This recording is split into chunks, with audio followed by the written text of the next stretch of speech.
pues acerca de este tema que pues se ha hablado mucho, el regreso a clases, que ahora sí pues ya va a ser presencial el 30 de agosto, ¿no? Si mal no me equivoco.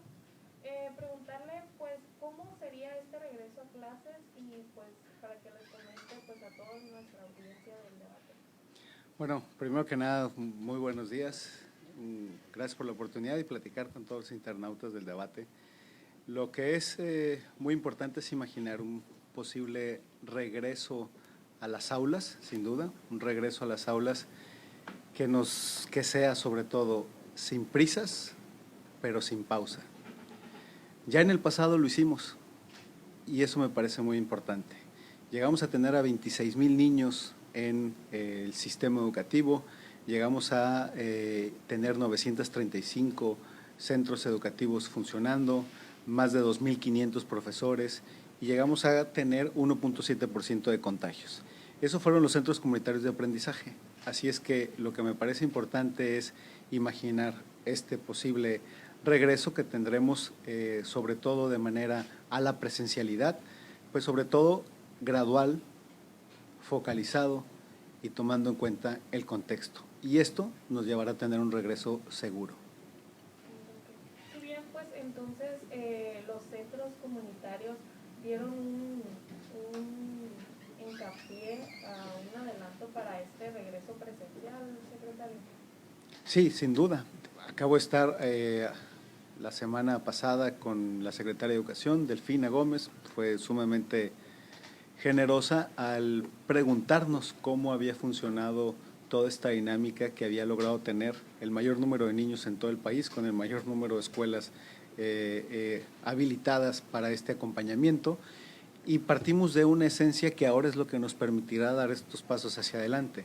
¿Cuál es la condición de los niños? No se trata de aperturar una escuela, sino de entender cuál es la situación que vive la familia. Hay niños y niñas, alrededor de 24.4%, que vive un riesgo de abandono. Esto no es alto, es altísimo. Entonces, lo que hicimos en el pasado fue focalizar dónde estaban estos niños, cuáles eran sus escuelas, entender la condición de sus docentes, si ellos estaban en posibilidad de dar un paso hacia adelante y entonces buscar la forma de acompañarlos en esta lógica presencial. Esto es lo que haremos hacia adelante. Así lo imaginamos aquí en Sinaloa. Nos obligará también a replantear los aprendizajes, esto es muy importante. Los planes y programas, tal y como los conocemos bajo la lógica presencial, no es lo que necesitan nuestros niños. Necesitamos recuperar aprendizajes y que no es necesario nada más 10 días, sino replantear la totalidad de este ciclo. Así es que iremos poco a poco recuperando nuestras escuelas bajo la lógica presencial y encontrando sistemas intercalados. Es decir, no me imagino que vuelvan todos al mismo tiempo, todas las escuelas, ni todos en la escuela al mismo tiempo, porque depende de las necesidades de los niños. Lo que necesita un niño de preescolar no es lo mismo que está necesitando un niño de universidad, un joven de universidad. El joven de universidad, por ejemplo, varía incluso dentro de la universidad porque hay algunos que necesitan hacer prácticas profesionales. Entonces hay que empujar esta posibilidad. Luego hay jóvenes, por ejemplo, en bachillerato que necesitan hacer servicio social y están viendo interrumpida su posibilidad de seguir adelante porque por alguna razón no están teniendo esta posibilidad evidentemente durante la pandemia. Así es que mediante la gradualidad y la focalización encontraremos el mecanismo de ir regresando sin prisa, pero sin pausa. ¿Se ha reunido con los sindicatos, secretario? ¿Qué comentan ellos? Esto es importante. En el pasado lo que alcanzamos, lo alcanzamos juntos. Y me refiero al pasado, a los últimos 3 años que me ha tocado acompañarnos juntos a la comunidad educativa y lo he hecho de la mano del sindicato, lo hemos hecho juntos. Así es que este tipo de decisiones como la del Centro Comunitario de Aprendizaje, el que haya habido 2,500 docentes, 26,000 niños, 935 escuelas, también fue un trabajo de manera conjunta y que ahora estoy seguro le servirá al país entero como una guía de cómo se puede hacer poco a poco, insisto. Y esto lo estamos platicando evidentemente con ambas secciones sindicales para focalizar esfuerzos y que me parece esta parte muy importante. Ciertamente ha habido un cambio en los lineamientos generales, el acuerdo que hablaba el 14 de mayo sobre la voluntariedad para laborar ya no está vigente, ahora ya no es voluntario. Todos aquellos que están vacunados, que en el caso de los docentes es 74%, están incluidos en su necesidad de regreso como una obligación legal. Pero ese no es el tema en nuestras escuelas. Así es que iremos planeando, y esto de la mano también con las secciones sindicales, cómo imaginar este posible regreso más allá de cualquier obligatoriedad. Secretario, ahora que, bueno, como dice, el 74% están vacunados los docentes, después de que se vacunaron, ¿han tenido contagios? Vaya, han tenido contagios los docentes, como los taxistas, como los electricistas, los profesionistas, los doctores, creo que una de las realidades que nos hemos encontrado es que te puedes contagiar si estás vacunado, dicen los médicos. Ojo, yo no soy médico, así es que lo mío es una opinión. Y creo que aquí lo importante es lo que dicen los expertos. Lo que nosotros hemos encontrado y que platicando con el secretario de Salud de Encinas, con el Comité de Salud, con distintos infectólogos, es que el grado de contagios, por ejemplo, es alto, pero el grado de recuperación es altísimo, porque hay una variable nueva en el juego, que es la vacunación. Sinaloa es el cuarto estado con mayor vacunación en el país.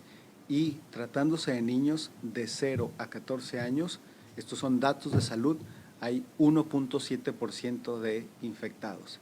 Si nos vamos hasta los 25 años, de los 15 a los 25 años, hay 10.1% de contagios.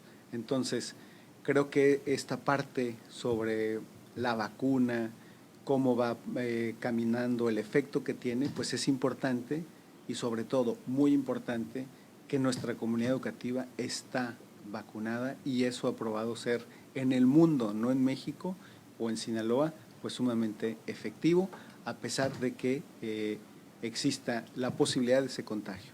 Pero creo que quien tiene que opinar a ese respecto sin duda serían los especialistas.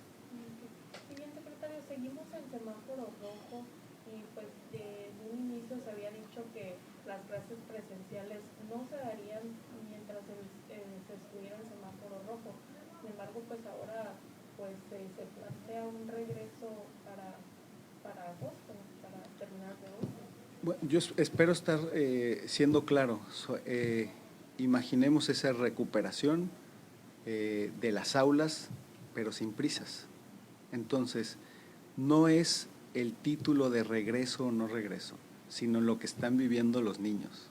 Entonces, tienes 24%, son alrededor de 144,000 niños en riesgo de abandono.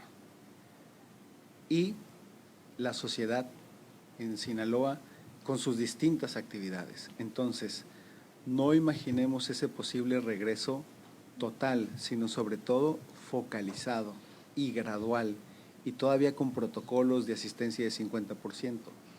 Esta parte de los semáforos, la Secretaría de Salud ha sacado unos nuevos lineamientos con fecha del 27 de julio, donde habla de las vulnerabilidades y tiene que ver con el tema de la vacuna, este nuevo actor, digamos, en el panorama, y habla de semáforo rojo y la posibilidad de las escuelas. Pero insisto, creo que esto es un tema de los especialistas en materia de salud. En la materia educativa, lo que me imagino es encontrar esa posibilidad de regreso siempre y cuando lo hagamos de manera gradual y focalizado y respetando el contexto, sin prisas, pero sin pausa. Si bien, secretario, también pues en la pandemia las escuelas, las instituciones se vieron afectadas por robos, vandalismo. En esta situación usted anteriormente pues platicaba de seguros que se estaban cobrando. ¿Cómo va este tema, secretario? Mira, hay 4.9% hoy de escuelas que han sido vandalizadas.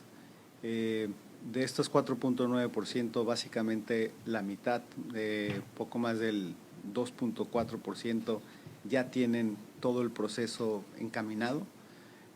Sin embargo, aún faltan otras. ¿Qué quiere decir esto? Si en algún momento ubicamos la necesidad de cierta escuela que necesitamos que recupere esa presencialidad, pero tiene un árbol arriba del salón o se cayeron los salones, pues evidentemente mientras no tengas esas condiciones es complicado que regrese. Sin embargo, en Sinaloa, recordemos que tuvimos 935 escuelas de los centros comunitarios de aprendizaje, más 2.115 escuelas que funcionaron como centros de casilla. Entonces tenemos un camino, centros de casillas en la jornada electoral del 6 de junio. Con lo que quiero decir es que no partimos de cero, ya tenemos un avance. Así es que más que concentrarte en lo que le falta a todas las escuelas, hay algunas particularmente a las cuales les tendrás que poner una atención de otra envergadura, que no será suficiente con que limpies, sino que a lo mejor necesitas hasta maquinaria.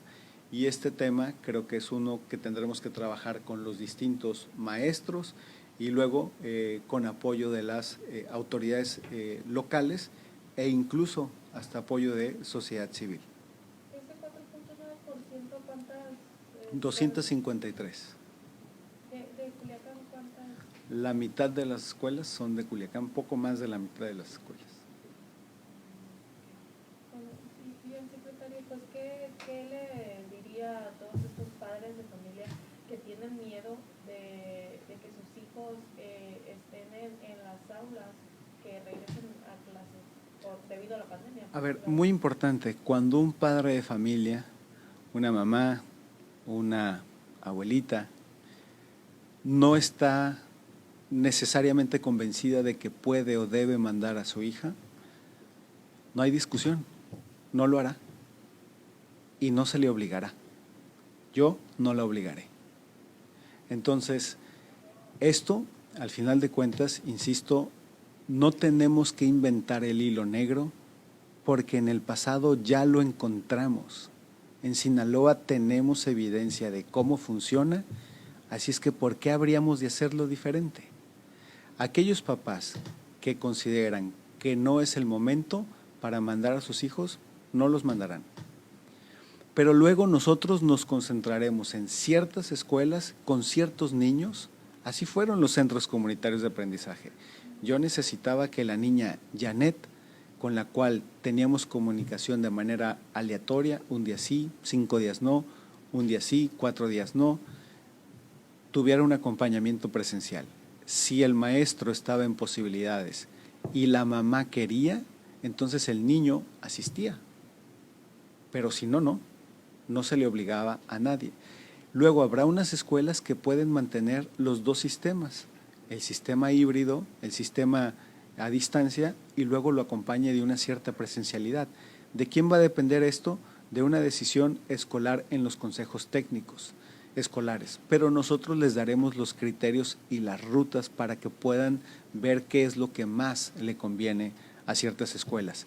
Hay algunas otras que ellas mismas te lo dicen, no nos funciona a distancia. Por ejemplo, en el pasado hubo muchas escuelas de telesecundaria que te decían necesitamos asistir, los profesores te decían. Y nosotros dábamos cierto número de horas y ellos me decían, secretario, necesitamos hasta más horas, no nos dé tan poquitas. Entonces, cada escuela efectivamente, mientras tú le das los criterios claros, entonces tienen margen de maniobra los directores con los padres de familia, con los docentes, para ir tomando decisiones de manera segura.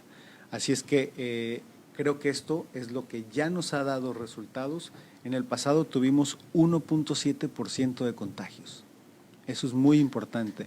Y era parte de la información que la secretaria Delfina, muy gentil y generosa, quería conocer sobre Sinaloa, cómo le habíamos hecho. Así es que ya encontramos una ruta y esa ruta es la que nos permite hacia adelante avanzar en una forma, en un inicio de un proceso de recuperación de nuestras aulas, sin prisas, pero sin pausas. Secretaria, en el caso de las escuelas de telebachillerato, pues bien, pues estas ya estaban como en acercados a un tema de la tecnología y de situaciones de no presenciales. Ahora que pues se dé bueno, pues más que nada en las zonas serranas, secretario, ¿cómo se la ha estado haciendo y pues cómo se irá pues planteando las clases para estas áreas? A la escuela que un telebachillerato, como comentas, un telebachillerato que diga es que nosotros podemos asistir. Uno de los criterios que fijaremos será un 50% de presencialidad. Entonces, si un salón tiene 30 jóvenes, entonces asistirán 15 y habrá de manera intercalada. Esta parte de los protocolos la estaremos dando a conocer puntualmente más hacia adelante, de tal forma que exista flexibilidades, no ambigüedades, flexibilidades. Y entonces puedan adaptar los profesores qué es lo que más le conviene a su comunidad educativa. Pienso no es lo mismo regresar en Surutato que regresar en Tanques, en Elota, o en cualquier otra en San Juan, en San Ignacio. Entonces, hay particularidades incluso de los propios telebachilleratos y que hay realidades que les acomodan mejor a unos que a otros. Secretario, si bien pues en esta zona en la sindicatura de Tecuche, Bagrecitos, pues no solo la pandemia les afectó aquí a estos ciudadanos, sino que pues se vieron afectados por temas de seguridad. En el caso de que se dé un regreso a clases presenciales, ¿cómo le estarían haciendo pues estas familias o no sé, porque pues efectivamente pues siguen desplazados y no pueden regresar a su... Bueno, lo que hicimos normalmente con las comunidades, por ejemplo, que están desplazadas, ningún niño se nos va a quedar fuera porque no estaba matriculado inicialmente ahí. Entonces, lo que hicimos en su momento siempre es que tienen un derecho de pase, no necesariamente, me refiero de ingreso a la escuela, no necesariamente a veces es en la escuela que quieren. ¿Por qué? Porque a lo mejor puede estar llena, ¿ok? Entonces, pero buscamos cuál es la escuela que puede tener esa posibilidad. Ahora en esta lógica de educación a distancia o ir recuperando la parte híbrida, la parte presencial, pues también nos permitirá ciertos márgenes y como no es la generalidad en la que nos enfrentamos, sino particularidades, el propio profesor o el propio supervisor te dice, aquí tengo esta particularidad, la podemos resolver de esta forma y desde la Secretaría entonces apoyamos la decisión del supervisor. Muchísimas